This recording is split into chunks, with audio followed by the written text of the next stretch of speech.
ओम शांति। 9/7/26 की मुरली है। बाबा कहते हैं, मीठे बच्चे, बृहस्पति बाप ने तुम बच्चों पर बृहस्पति की दशा बिठाई है। अभी तुम अविनाशी सुख की दुनिया में जा रहे हो। हमारे पे कौन सी दशा अभी बैठी है? बृहस्पति बाप की, बृहस्पति की दशा बैठी है, जिससे हम अविनाशी सुख की दुनिया में अभी जा रहे हैं। प्रश्न: अविनाशी बृहस्पति की दशा किन बच्चों पर बैठती, उनकी निशानी क्या होगी? जिनके ऊपर दशा बैठी हुई है ना बृहस्पति की, उनकी निशानी बाबा कह रहे हैं कि वह देह के जो भी संबंध है ना, उनको त्याग, अपने को आत्मा निश्चय करेंगे।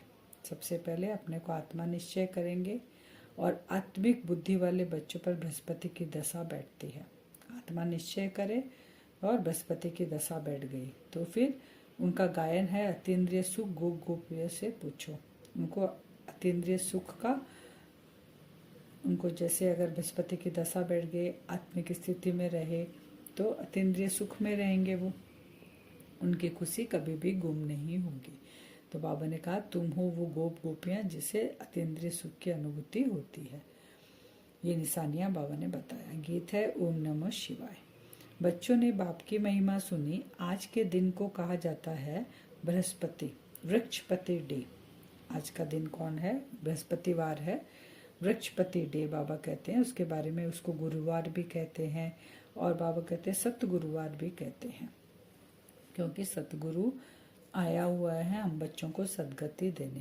तो बंगाल में बाबा कहते हैं कि बंगाल में बहुत मनाते हैं बृहस्पतिवार को। तो वृक्षपति बीज रूप शिव बाबा आया हुआ है। तो बीज ठहराना, बाबा कहते हैं वो हद के जो जड़ वृक्ष के जो बीज होते हैं वो भी वृक्ष का पति ही होता है, वृक्ष का मेन होता है, उसी से वृक्ष निकलता है। ये हमारा है चैतन्य बीज। शिव बाबा कौन? हमारा मनुष्य श्रेष्ठ रूपी झाड़ का बीज रूप है। वह अविनाशी वृक्षपति की दशा, क्योंकि अविनाशी स्वराज्य हमें मिल रहा है। सतयुग को कहा ही जाता है अविनाशी सुखधाम। शिव बाबा जब आए तो हमारे ऊपर बृहस्पति की दशा बैठी, तो बाबा कहते तुमको मैं सतयुगी दुनिया में लेकर जाता हूँ, जहाँ अविनाशी सुख धाम है, वहाँ सुख ही सुख है। कलयुग को कहा जाता है विनाशी दुखधाम। अभी दुखधाम का विनाश होना है, सुखधाम अविनाशी है। आधा कल्प चलता है तो अविनाशी वृक्षपति स्थापन कर रहे हैं। अब ये सुखधाम आधा कल्प जो चलता है, कौन स्थापन कर रहे हैं? वृक्षपति, वृक्ष का जो पति है शिव बाबा, वो स्थापन कर रहे हैं। बच्चों को सर्विस के लिए बाबा कहते हैं पॉइंट्स हमेशा नोट कर रखनी चाहिए, क्योंकि जब हम प्रदर्शनी में जाते हैं तो पॉइंट अगर नोट की होती है तो मुख्य मुख्य पॉइंट हम उनको समझा सकते हैं। बरोबर ये ज्ञान है। अब बाप ये ज्ञान देते ही है नई और पुरानी दुनिया के बीच में। बाबा ये ज्ञान हमें कब दे रहे हैं? अभी कलयुग खत्म होने वाला, पुरानी दुनिया नई दुनिया आने वाली है, उसके बीच में बाबा हमको ये ज्ञान देते हैं। फिर बाबा कहते हैं ये प्राय लोप हो जाता है, क्योंकि देवताओं को ये ज्ञान नहीं होता। बाबा कहते हैं अगर चक्र में ऐसा हो कि देवताओं को ये ज्ञान हो कि हम अभी देवता फिर नीचे उतरेंगे, तो राजाई का वो मजा ही नहीं ले सकेंगे। लेकिन बाबा कहते हैं कि तुम बच्चों को भी कभी कभी ख्याल आता है कि हम अभी इतना ऊंच पुरुषार्थ कर इतना ऊंच पद पाएंगे और उसके बाद नीचे आएंगे। तो बाबा कहते हैं तुम भी कभी कभी यही याद करते हो, ख्याल करते हो। तो लेकिन वर्ल्ड की जो हिस्ट्री ज्योग्राफी जो रिपीट होनी है वो तो होगी। कैसे रिपीट हो रही है? बाबा कहती है तुम बच्चे जानते हो। यह है मनुष्य सृष्टि। तुम्हारी बुद्धि में मूल वतन का झाड़ भी है, सेक्शन सबका अलग अलग है। बाबा कहते हैं मूल वतन का झाड़ है, कल्प वृक्ष का झाड़ है आत्माओं का, सबका सेक्शन वहाँ अलग अलग है। हम आत्माएं में वो नॉलेज है, वो आत्मा वहाँ पर जाकर बैठ जाएगी, फिर जिसका जैसे पार्ट होगा वो पार्ट बजाने के लिए फिर आएगी। ये बाबा कहते हैं और कोई की बुद्धि में भी नहीं है, ना कहीं शास्त्रों में भी लिखा हुआ है। हम आत्मा असूल शांति धाम के रहवासी है, अविनाशी है, कभी विनाश को नहीं पाती है। बाबा कहते हैं शास्त्रों में ये कुछ भी नहीं लिखा हुआ है ऐसा। वो कहते हैं कि पानी का बुदबुदा है, पानी में जाके और लीन हो जाएगा, लेकिन ऐसा तो नहीं हो सकता। बाबा कहते हैं आत्मा अविनाशी है, वो कहते हैं विनाशी, तो अस्तित्व ही खत्म हो जाए आत्मा का। तो तुम्हारी बुद्धि में सारा राज है, आत्मा अविनाशी है, जिससे सारा पाठ मुद्दा हुआ। ये चक्र का नॉलेज कोई शास्त्रों में नहीं है।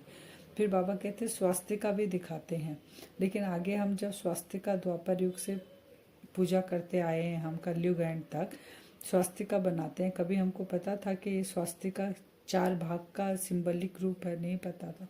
बाबा कहते ये ज्ञान भी तुमको अभी है कि 4 भाग जो है चारों युगों को दर्शाता है, ये भी शास्त्रों में नहीं है। ये सब द्वापर से शुरू होते हैं, बाबा कहते हैं। अच्छा, फिर गीत कब सुनाई, बाबा ने कहा कि ये गीता कब सुनाई गई। बाप कहते हैं मैं कल्प के संगम युगे ही आता हूँ। गीता भी कब सुनाई गई, शास्त्रों में ये भी क्लियर नहीं लिखा हुआ है। उन्होंने फिर कल्प अक्षर निकाल सिर्फ संगम युगे युगे लिख दिया है। बाबा आते हैं कल्प के युगे युगे, माने पूरा कल्प जब खत्म होता है लास्ट में बाबा आते हैं। वो लिखे हैं कि हर कल्प में बाबा आते हैं जब युग परिवर्तन होता है। जैसे सतयुग के बाद त्रेता आएगा तो उसके बीच में बाबा आएंगे, वो ऐसे बोलते हैं। बाबा कहते हैं मैं बीच में आते ही हूँ, तो 5000 साल जब खत्म होने वाला, कल्प का पूरा चक्र खत्म होने वाला रहता है तब मैं आता हूँ। और बाबा कहते हैं कि त्रेता के अंत माने सतयुग और त्रेता तक एक ही धर्म एक ही राज्य रहता है। द्वापर से और धर्म वाले आते हैं, इस्लामी, बौद्धिक, क्राइस्ट।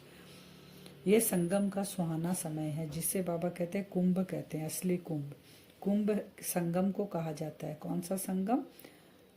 कलयुग एंड सतयुग आने वाला, ये बीच के संगम को कहते हैं। यहाँ आत्मा और परमात्मा का मेला लगता है, और इस मेले से हम आत्माएं जो है, जो पतित थी, पावन बनती है। लेकिन वो क्या समझते हैं? पानी की गंगा को। बाबा कहते हैं हरिद्वार में पानी गंगा जी है, वहाँ जाके वो डुबकी लगाते हैं, उनको समझते हैं पतित पावनी है। लेकिन वास्तव में बाबा कहते हैं तुम गंगाएं हो, तुम उनको ज्ञान स्नान कराते हो, जिससे उनको आत्मा का भान होता है। मैं आत्मा, उनको परिचय मिलता है, वो बाबा को याद करती है, तो वो आत्माएं फिर पतित से पावन बनने लग जाती है। और इसको कहा ही जाता है जीते जी मरना। मनुष्य शरीर छोड़ते हैं तो देह के सब संबंध छूट जाते हैं। बाबा कहते हैं मामे कम मुझे याद करो तो सारे तुम्हारे याद करने से देह के सब संबंध छूट जाएंगे, देह सहित तुम भूल जाएंगे। अगर कम याद करेंगे तो बाबा कहते हैं कट भी कम निकलेगी, खुशी भी कम रहेगी, पद भी कम पाएंगे। अभी तुम समझते हो राहु का ग्रहण लगने से सब काले बन गए हैं। चंद्रमा के पिछाड़ी में लकीर जाकर रहती है। बाबा कहते हैं ग्रहण कैसे छूटेगा? जब हम बाबा को अपने, मेरे पास जो भी है सब कुछ बाबा को दे देंगे, दान कर देंगे, तो बाबा कहते हैं राहु का जो ग्रहण बैठा है वो बृहस्पति की दशा तुम्हारे ऊपर आ जाएगी। अब बाबा कहते हैं रिलीजियस हेड्स की कॉन्फ्रेंस जब होती है तो वहाँ पर जाकर तुम्हें भाषण करना है। इसलिए बाबा कहते हैं डायरी में नोट करो, विचार सागर मंथन करो, पॉइंट्स को लिख कर रखो कि कॉन्फ्रेंस में हम समझा सकते हैं कि ईश्वर सर्वव्यापी तो है नहीं। ये टॉपिक उनको बताना है। वह तो बेहद का बाप है। बच्चों को आकर वर्षा देते हैं, साधु संत आदि को तो वर्षा मिलता नहीं, इसलिए वो इस बात को मानते नहीं है, लेकिन बच्चों को तो वर्षा मिलता। बाबा कहते थे ये तुमको समझाना जाके मुख्य बात कि ईश्वर सर्वव्यापी नहीं है।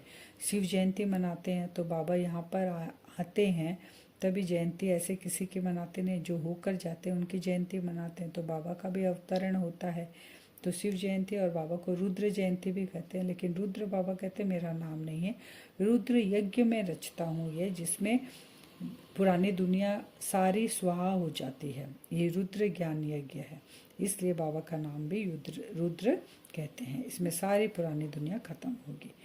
बाबा कहते हैं बाकी तो वह सब जिस्मानी यज्ञ, कितना रात दिन फर्क है। ये है हमारा यज्ञ शिव बाबा का रूहानी यज्ञ, जिसमें सारी मनुष्य सृष्टि स्वाहा होगी। वो जिस्मानी यज्ञ करते हैं, कुछ समय के लिए करते हैं।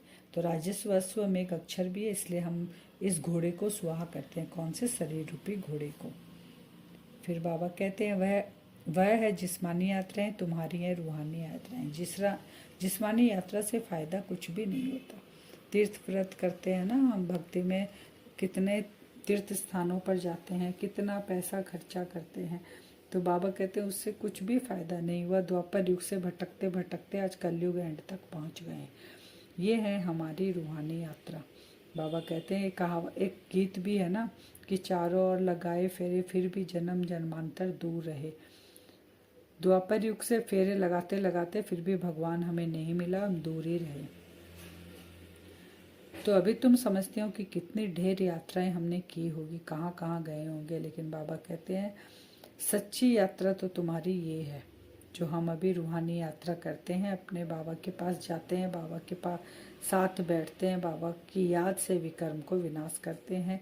तुम ही हो सच्ची सच्ची, जो हरिद्वार में गंगा जी पे स्नान करते, ये ज्ञान गंगाएं तुम ही हो, बाबा कहते हैं। जब रावण राज्य शुरू होता है तब से ही वाम मार्ग शुरू होता है। देवी देवताओं को वाम मार्ग में दिखाते हैं ना, तो बाबा कहते हैं वाम मार्ग कब से शुरू हुआ, जब से रावण राज्य शुरू हुआ। इसलिए बाबा कहते हैं निशानी भी दिखाते हैं वाम मार्ग की। जगन्नाथ मंदिर में जो पुरी में है, वहाँ पे अंदर में काली मूर्ति और बाहर में देवी देवताओं के चित्र के रूप में गंदे चित्र बनाए गए हैं। तो बाबा कहते हैं देखने वाले की भी विकारी दृष्टि है, तो वो समझते हैं कि देवी देवताओं भी विकार में जाते हैं, तो देवता भी विकारी थे ऐसा समझते हैं, क्योंकि वो वांग मार्ग में जाते हैं। तो ड्रेस भी देवताओं की दी है उनको। फिर बाबा कहते हैं दिलवाड़ा मंदिर में भी ऊपर में स्वर्ग दिखाया, नीचे तपस्या दिखाई है, ये सब राज कोई भी नहीं जान सकता तुम्हारे सिवाय। बाबा का तो अनुभवी रथ है ना, ब्रह्मा बाबा अनुभवी रथ है। और उनके साथ हम बच्चे इस चीज़ को अब जानते हैं, उन चित्रों को देखते हैं तो हमको समझ आती है, क्योंकि बाबा ने हमको ज्ञान का तीसरा नेत्र दिव्य बुद्धि दी है। सत्यु का बाबा कहते हैं फर्स्ट प्रिंस है श्री कृष्ण। श्री कृष्ण का बाप भी तो होगा ना। श्री कृष्ण के माँ बाप का इतना कुछ दिखाते नहीं है, नाम वाला नहीं है ना श्री कृष्ण। ज़्यादा नाम किसका है, श्री कृष्ण का है। सत्यु का सबसे पहला प्रिंस है। बाबा कहते हैं उनके माता पिता का इतना नाम नहीं है, बस दिखाते हैं माथे पर रखकर नदी से उस पार ले गए। राजाई आदि कुछ नहीं दिखाते हैं उनको। उनके बाप की महिमा क्यों नहीं है, बाबा कहते हैं क्योंकि अभी तुम जानते हो इस समय श्री कृष्ण की आत्मा ने अच्छी रीति पढ़ाई पढ़ी है, जिस कारण माँ बाप से भी ऊंच पद पाया है। अभी पुरुषार्थ कौन कर रहा है, जो नंबर 1 गया वो ब्रह्मा के अंदर, ब्रह्मा की जो आत्मा है वो ही श्री कृष्ण की आत्मा है। 84 जन्म में उसने इतना पुरुषार्थ किया कि फर्स्ट जन्म श्री कृष्ण का ले लिया पावन बनकर, इसलिए उनका इतना गायन है। बाबा कहते तुम पहले सतयुग जाते हो, फिर चंद्रवंशी में आते हो, और फिर सूर्यवंशी बनने के लिए श्रीमत पर चल, पावन बन, पावन दुनिया के मालिक तुमको बनना है। अपना कल्याण चाहते हो तो अपने पास नोटबुक रखो, चार्ट नोट करो। हम सारे दिन में कितना समय याद में रहें, अगर नोट नहीं करेंगे तो व्यर्थ में समय जाएगा, व्यर्थ संकल्प में, बाहरी बातों में हमारा टाइम ज़्यादा जाता है। तो संगम युग पर अगर हमें एक एक सेकंड की, एक एक मिनट की, एक एक घंटे की वैल्यू का पता रहे कि हम कितना समय बर्बाद कर रहे हैं, तो ये बाबा कहते हैं एक नोट डायरी हमको रखना है, कितना हम याद किए आज बाबा को। अपना चार्ट देना है बाबा को। तुमको तो सिर्फ याद का चार्ट लिखना है, अपनी ही उन्नति है इसमें। किसकी उन्नति है, हमारी उन्नति है। अगर हम नहीं उन्नति करेंगे, नहीं चार्ट लिखेंगे, नहीं अटेंशन देंगे, तो बाबा उसका भी बता रहे हैं कि क्या होगा, फिर सजाएं खानी पड़ेगी। मोचरा जो नहीं खाएंगे तो पद अच्छा मिलेगा, मोचरा खाकर फिर कुछ थोड़ा बहुत पद पाना वह क्या काम का। मोचरा यानी सजा। बाबा के बने, बाबा के बच्चे बने, वर्षा की जगह हमको सजा मिल रही है और पद मिलेगा छोटा, तो बाबा को कहते हैं क्या फ़ायदा, भगवान मिला भी, भगवान के वर्षा का भी अधिकारी नहीं बन सके हम पूरा। तो धर्मराज का मोचरा न खाए, बेइज्जती न हो, यह पुरुषार्थ करना है। तुम देखते हो शिव बाबा बैठा रहता है, फिर धर्मराज भी है, तुमको सब साक्षात्कार कराते हैं। धर्मराज क्या है, हम आत्मा के ही जो हमने पाप और पुण्य किए हैं, वो जो रील घूमती है वही धर्मराज है। बाबा तो साक्षी होकर देखेगा उस समय ना, बाबा हमारा विकर्म विनाश कर सकता है, कुछ नहीं कर सकता। इसीलिए बाबा कहते हैं लास्ट समय में बच्चे धर्मराज की सजा से छूट जाए, नहीं तो कम पद मिलेगा। तुमने यही किया था, ये याद आएगा, अब खाओ सजा। फिर उसी समय सजाए उतने ही खाते हैं जितने जन्म जन्मांतर खाते हैं। पिछाड़ी में थोड़ा रोटी टुकड़ मिला, उससे क्या फ़ायदा। इतना बड़ा प्रॉपर्टी छोड़ दिए बाबा, इतनी बड़ी वर्षा देने के लिए हमको आया है, और लास्ट में एक टुकड़ा रोटी और सजा भी मिले तो क्या फ़ायदा। भगवान का बन के भी अपने तकदीर को लकीर लगा दिए खुद ही। आज का वरदान है, खुशी के साथ शक्ति को धारण कर विघ्नों को पार करने वाले विघ्नजीत भव। हमारी खुशी के साथ क्या होना चाहिए, शक्ति रूप होना चाहिए। खुशी क्षणिक नहीं होनी चाहिए, खुशी परमानेंट अगर होगी तो उसमें शक्ति रूप अपने आप आ जाएगा, पावर आ जाएगी उस खुशी में, वो कभी नहीं जाएगी। तो जो बच्चे जमा करना जानते हैं वह शक्तिशाली बनते हैं। यदि अभी अभी कमाया, अभी अभी बांटा, स्वयं में समाया नहीं, तो शक्ति नहीं रहती, सिर्फ बांटने व दान करने की खुशी रहती। जमा बैंक बैलेंस हमारे पास कुछ नहीं है। अभी अभी पैसा आया और उसी पैसे को, एक एग्जांपल दे रहे हैं, उसी पैसे को हमने बांट दिया, खर्चा कर दिया, तो क्षणिक खुशी रहेगी, लेकिन जमा नहीं है, फिर हलचल में आ जाएंगे। तो बाबा खुशी के लिए भी ऐसे करें। खुशी के साथ शक्ति हो तो सहज ही विघ्नों को पार कर विघ्नजित बन जाएंगे। तो खुशी के साथ क्या ऐड होना चाहिए? शक्ति। कि खुशी जो मेरी आई है वो कैसी भी परिस्थिति आए, मेरे अंदर इतनी पावर है कि वो खुशी नहीं जाएगी, वो रूप। फिर कोई भी विघ्न लगन को डिस्टर्ब नहीं करेंगे। इसलिए जैसे चेहरे से खुशी की झलक दिखाई देती है, ऐसे शक्ति की झलक भी दिखाई दे।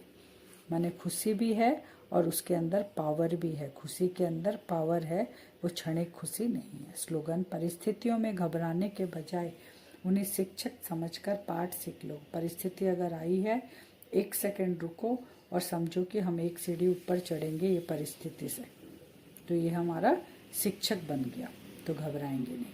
अब व्यक्ति सारे ज्वाला स्वरूप स्थिति में रह शक्तिशाली याद का अनुभव करो। लास्ट सो फास्ट पुरुषार्थ ज्वाला रूप का ही रहा हुआ है। लास्ट पुरुषार्थ क्या है? ज्वाला स्वरूप। ज्वाला के बाद क्या है? सब कुछ जल जाएगा, ज्वाला में सब कुछ चला जाएगा, तो और बचेगा क्या? भस्म हो जाएगा। तो लास्ट स्वरूप। पांडवों के कारण यादव रुके हुए हैं। हम पांडवों का भी ज्वाला स्वरूप नहीं हो रहा है, इसलिए यादव रुके हुए, क्योंकि वो मिसाइल्स बॉम्ब सब तैयार करके रखे हैं। पांडव जैसे ही ज्वाला स्वरूप दिखाएंगे वो छोड़ना शुरू करेंगे। तो पांडवों की श्रेष्ठ शान, रूहानी शान की स्थिति यादवों के परेशानी वाली परिस्थिति को समाप्त करेगी। तो अपनी शान से परेशान आत्माओं को शांति और चैन का वरदान दो। वो मांग रही है, मुक्ति मांग रही है इस दुख की दुनिया से, लेकिन हम पांडव वो ज्वाला स्वरूप उनको नहीं दिखा रहे। ज्वाला स्वरूप अर्थात लाइट हाउस और माइट हाउस स्थिति को समझते हुए इसी पुरुषार्थ में रहो। ज्वाला स्वरूप माने लाइट माइट स्थिति। वरदान से योग करेंगे। अपने आप को देखेंगे भ्रकुटी सिंहासन पर, मैं आत्मा चमक रही हूँ।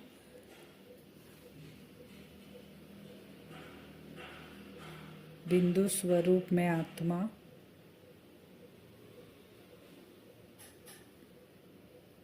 परमधाम से विजुअलाइज करें। एक शक्तिशाली पावरफुल लाल रंग की लाइट मुझ आत्मा के ऊपर पड़ रही है। विजुअलाइज करेंगे लाल रंग की लाइट मुझ आत्मा के अंदर जा रही है। सबसे पहले अपने भाग्य का नशा चढ़ाएंगे। कितनी भाग्यशाली आत्मा हूँ मैं। मुझ आत्मा के ऊपर बृहस्पति की दशा बैठी है। वृक्षपति मेरा पिता है। उनसे वो शक्तिशाली किरणें मुझ आत्मा के अंदर जा रही है।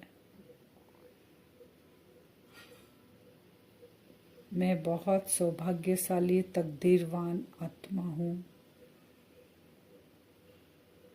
मैं उस भगवान का बच्चा हूँ जिसको 63 जन्म मैंने पुकारा था। वो मेरा है।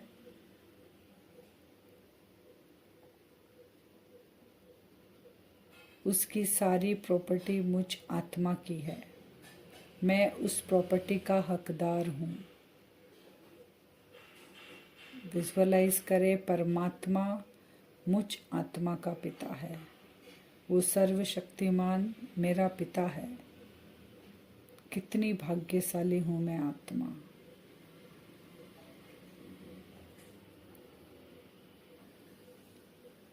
ये नशा चढ़ा हुआ रहे तो हमारे चेहरे से, चलन से वो खुशी और बाबा से जो शक्ति हम भरपूर कर रहे हैं, वो शक्ति साथ में कंबाइंड होकर उसका वाइब्रेशन चारों ओर फैलने लग गया। ये विजुअलाइज करेंगे। मैं खुश नसीब आत्मा, शक्तिशाली आत्मा हूँ।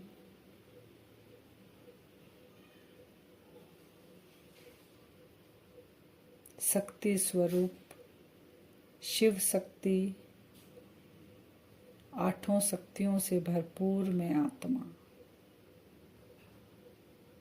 शिव की शक्ति हूँ।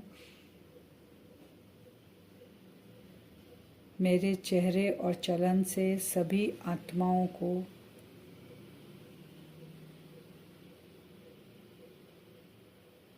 चैतन्य देवी देवताओं के रूप में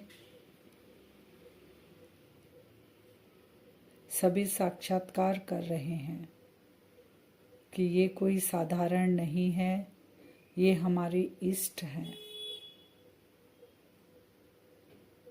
मेरा स्वरूप हर्षित मुख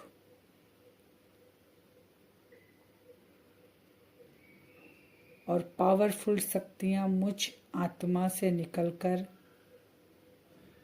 सभी भक्त आत्माओं तक पहुंच रही हैं। उनकी श्रेष्ठ मनोकामना पूर्ण हो रही है। वह शिव शक्ति का साक्षात्कार कर रहे हैं। ऐसा हम आज बार बार बाबा से पावरफुल किरणें लेकर सभी को चैतन्य देवी देवताओं के रूप का साक्षात्कार कराएंगे। हर्षित मुख और पावरफुल शक्तियों से उनकी मनोकामना पूर्ण करेंगे। ओम शांति।